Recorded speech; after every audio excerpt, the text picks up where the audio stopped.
भोर भई भज प्रभु नाम होगा तेरा कल्याण। भज रे भज रे।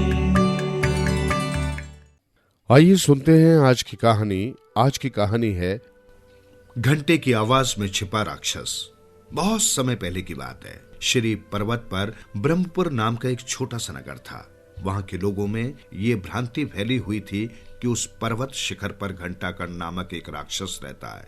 वो प्राय घंटा बजाता है और शिखर पर जाने वाले लोगों को मारकर खा जाता है।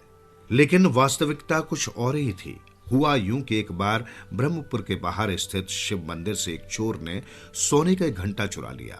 वो उसे लेकर भाग रहा था कि एक शेर का शिकार बन गया। शेर द्वारा मारे जाने पर उस चोर के हाथ से जो घंटा गिर गया था वो कुछ नटखट बंदरों के हाथ लग गया।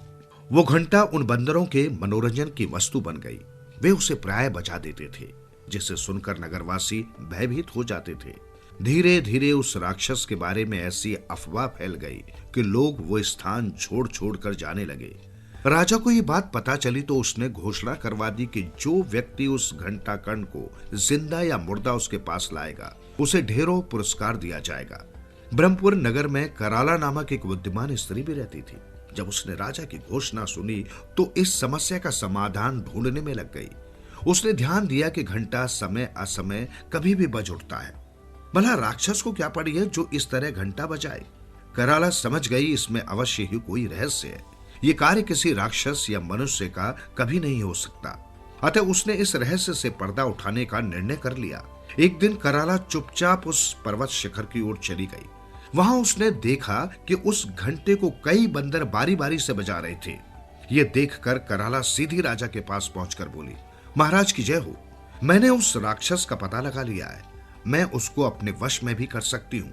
क्या? राजा आश्चर्यचकित सा बोला। हाँ महाराज, कृपा करके आप कुछ सैनिक मेरे साथ भेज दें ताकि वे भी देख लें कि वो घंटाकर्ण राक्षस कैसा है और मैं उसे किस प्रकार वश में करती हूँ। कराला ने कहा। राजा ने तत्काल कराला के साथ सैनिकों का एक दल रवाना कर दिया। कराला सैनिकों के साथ सबसे आगे थी। उसे ज्ञात था कि बंदरों को चने और केले अत्यंत प्रिय होते हैं, इसलिए उसने रास्ते में केले और चने खरीद लिए थे। वहां पहुंचकर कराला ने चने और केले इधर उधर बिखेर दिए। फिर क्या था, सारे बंदर उस घंटे को छोड़ चनों और केलों पर टूट पड़े। कराला ने वो घंटा उठा लिया और सैनिकों के साथ वापस लौट पड़ी। दरबार में पहुंचकर कराला ने वो घंटा राजा के समक्ष रख दिया और बोली, महाराज, यही है घंटाकर्ण। इसे ही बंदर बजा बजा कर लोगों को आतंकित करते थे। इसी घंटे के कारण ब्रह्मपुर के नगरवासियों ने वहां से पलायन शुरू कर दिया था।